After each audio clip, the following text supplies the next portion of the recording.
Shkencëtarja irakiane dhe muzikante amatore Mirna Ayosha thotë se liria për të jetuar jetën siç dëshiron ajo dhe për të bërë atë që do janë për kufizimi i jetës së saj në Amerikë.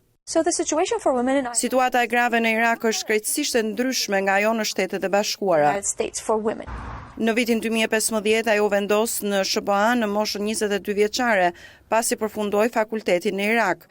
Në 2017 ajo mori master për biologji molekulare dhe qelizore nga Universiteti Shtetëror i Colorados. Më pas bëri praktik për specialiste e instrumentave laboratorike, duke testuar cilësinë dhe efikasitetin e pajisjeve mjekësore dhe mjeteve të tjera.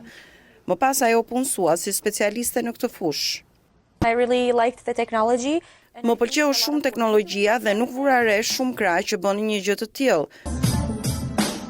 Edhe pas muzikës, ajo gjeti lirinë për të marrë pjesë në koncerte dhe festivale si pjesë e një bande xhazi, një tjetër profesion për të cilin thotë se do të ishte i pamundur në Irak.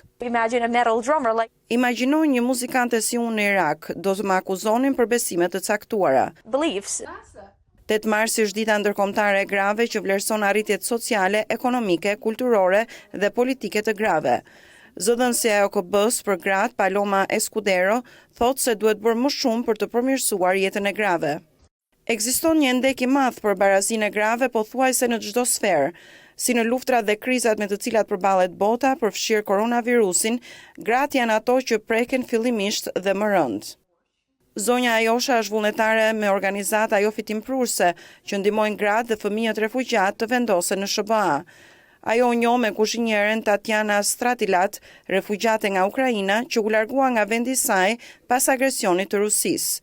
Zonja Ayshova i dha asaj disa këshilla për imigracionin, ndërsa zonja Stratilat ndau me të kuzhinën ukrainase. Jetët e grave në Ukrainë dhe Irak janë të ndryshme, por lufta e tyre për karriera të suksesshme jo tradicionale është universale, thot ukrainasja Stratilat.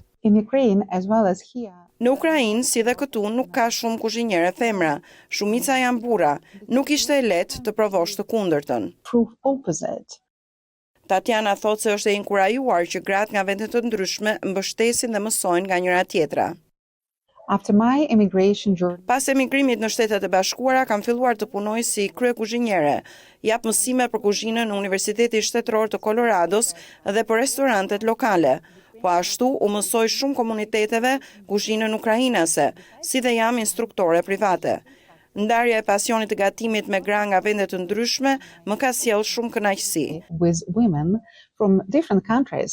Fal përhapjes së teknologjive novatore, fusha profesionale e zonjës Ayshova po zgjerohet. Ajo thotë se është e lumtur që ka gjetur profesionin e duhur. Kam shumë pasion për hapësirën dhe kam fatin të bashkëpunoj me NASA dhe SpaceX në zgjedhjen e instrumenteve të duhura laboratorike për eksperimente të ndryshme.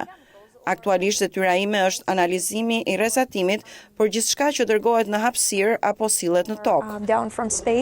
Një raport i vitit 2024 nga Forumi Ekonomik Botror tregon se do të duan 134 vjet, afërsisht 5 breza, për të arritur barazinë e plot gjinore në 4 dimensione kryesore: mundësitë dhe pjesëmarrjen ekonomike, arritjet arsimore, shëndetin dhe mbijetesën, si dhe fuqizimin politik.